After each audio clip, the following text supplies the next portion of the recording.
नमस्कार। 10th class.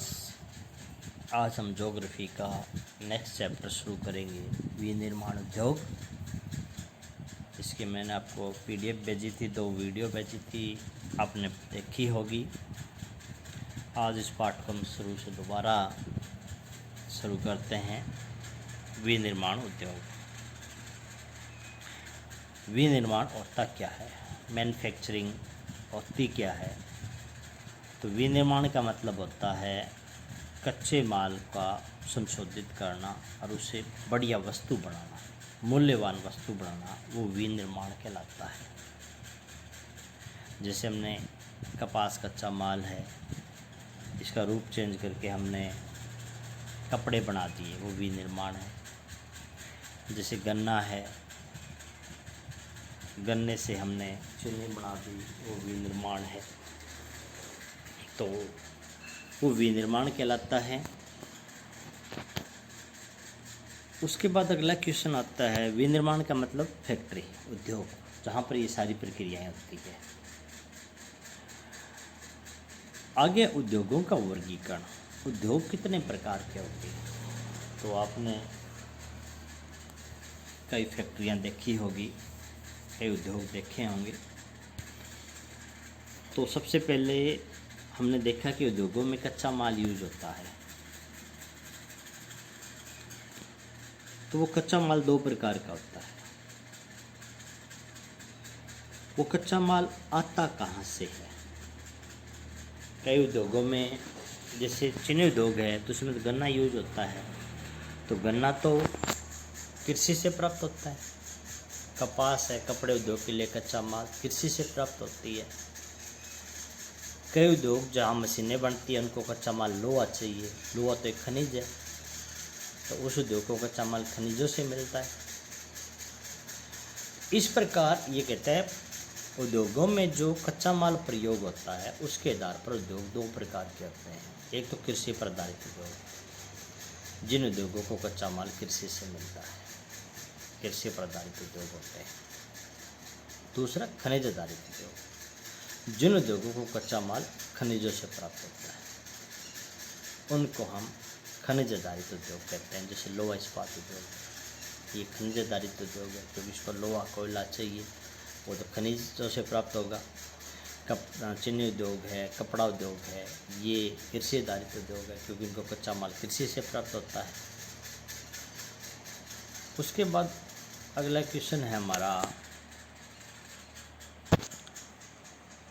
उद्योग की भूमिका के आधार पर, कि उद्योग में जो सामान बनता है, उस सामान का यूज कहाँ हो रहा है। जैसे कई उद्योगों में मशीन बनती है, तो वो मशीन फिर दूसरी फैक्ट्री में जाती है। जैसे एक उद्योग तो वो है जहाँ पर कपड़े बनाने की मशीन बनी है, एक उद्योग वो है जहाँ पर कपड़ा बनाया जाएगा। वो मशीन वहाँ पर आकर लगेगी, तब उस फैक्ट्री में कपड़ा बनेगा। तो जिस कारखाने में वो मशीन बनी है, वहाँ से मशीन लाकर कपड़ा बनाने की कारखाने में लगाई जाएगी। तो यानी कि एक उद्योग से सामान दूसरे उद्योग में गया है। तो कपड़ा बनाने का उद्योग किसके ऊपर डिपेंड हो गया? उस मशीन बनाने वाले उद्योग पर। लेकिन वहाँ जब मशीन बनेगी, तभी कपड़ा बनाने का उद्योग चलेगा। तो ये कहता है कि जो उद्योग दूसरे उद्योगों का आधार बेस होते हैं, जैसे लोहा इस्पात उद्योग है, लोहा इस्पात उद्योग के अंदर मशीनें बनती है, और जो दूसरे उद्योगों का आधार होती है, तो लोहा इस्पात उद्योग को हम आधारभूत उद्योग कहेंगे, क्योंकि इसमें मशीनें बनाई जाती है, वो मशीन दूसरे उद्योगों का आधार होती है। तो लोहा इस्पात उद्योग आधारभूत उद्योग है। दूसरा होता है उपभोक्ता उद्योग। उपभोक्ता उद्योग, जिसमें उपभोक्ता के लिए सामान बनता है। जैसे बिस्कुट उद्योग है, तो बिस्कुट उद्योग उपभोक्ता उद्योग है। क्यों है उपभोक्ता उद्योग? क्योंकि बिस्कुट बनने के बाद सीधा उपभोक्ता के पास आएगा। उपभोक्ता कौन होता है? सामान खरीदने वाला। जिस सामान का यूज सीधा उपभोक्ता करेगा। बिस्कुट उद्योग है, कपड़ा उद्योग है, कपड़ा सीधा उपभोक्ता के पास आएगा, उपभोक्ता प्रयोग करेगा उसका। तो ऐसे उद्योगों को हम उपभोक्ता उद्योग कहते हैं। तो दो प्रकार के उद्योग बताए भूमिका के आधार पर, आधारभूत और उपभोक्ता उद्योग। उसके बाद आता है पूंजी निवेश के आधार पर। कोई भी फैक्ट्री लगाते हैं उसमें पैसा लगाना पड़ता है। कई उद्योगों में बहुत ज़्यादा पैसा लगता है, तो हम उन उद्योगों को बड़े पैमाने के उद्योग कहते हैं। कई उद्योगों में कम पैसा लगता है, उनको हम छोटे पैमाने के उद्योग कहते हैं। बड़े उद्योगों, छोटे उद्योग जहाँ पैसा ज़्यादा लगता है बड़े पैमाने के उद्योग, जिन उद्योगों में पैसा कम लगता है छोटे पैमाने के उद्योग। उसके बाद कोई भी फैक्ट्री होती है, उद्योग होता है, उसका कोई ना कोई मालिक होता है।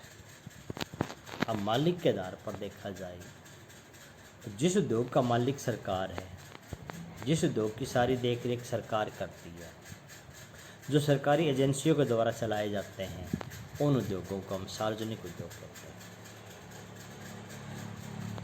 अब जो उद्योग किसी निजी संस्था के द्वारा चलाए जा रहे हैं, जो उद्योग किसी एक व्यक्ति या व्यक्ति समूह के द्वारा चलाए जा रहे हैं, जो उद्योग किसी के निजी हैं, पर्सनल हैं, उनको हम निजी उद्योग कहेंगे। उसके बाद संयुक्त उद्योग, ऐसे उद्योग जिनको चलाने में सरकार का भी योगदान है और जिनको चलाने में निजी संस्था भी प्रयास कर रही है। दोनों मिलकर जिस उद्योग को चला रहे हैं वो कहलाता है संयुक्त उद्योग। एक होता है सहकारी उद्योग, जिस उद्योग का मालिक कौन है, कच्चा माल देने वाले और तैयार माल करने वाले, दोनों मालिक हैं, यानी कि किसान भी मजदूर भी। जैसे कि चीनी मिलें होती है, ये सहकारी होती है। केरल में नारियल आधारित उद्योग हैं, वो सहकारी उद्योगों में आते हैं, क्योंकि मालिक कौन है, कच्चा माल देने वाले, तैयार माल करने वाले, दोनों के हाथ में होता है स्वामित्व, तो वो सहकारी उद्योग कहलाते हैं। उसके बाद नंबर 5 है कच्चे माल और तैयार माल के भार के आधार पर। कच्चा माल भारी भी होता है, हल्का भी होता है। अब आपको पता भी, कच्चा माल अगर हल्का होगा तो तैयार माल भी हल्का होगा, कच्चा माल भारी है तो तैयार माल भी भारी होगा। तो कच्चा माल हल्का है तो तैयार माल भी हल्का होगा, तो वो हल्के उद्योग कहलाएंगे। कच्चा माल भारी है तो तैयार माल भी भारी होगा, तो वो भारी उद्योग कहलाएंगे। तो वजन के आधार पर दो प्रकार के, हल्के उद्योग और भारी उद्योग। तो आज आप इतना ही करोगे, विनिर्माण किसे कहते हैं और बाकी उद्योगों के जो प्रकार दे रखे हैं, इसमें आप में जो चौथा दे रखा है ना, स्वामित्व के आधार पर उद्योगों के प्रकार, इसके चारों पॉइंट राइट करने हैं आपको। धन्यवाद।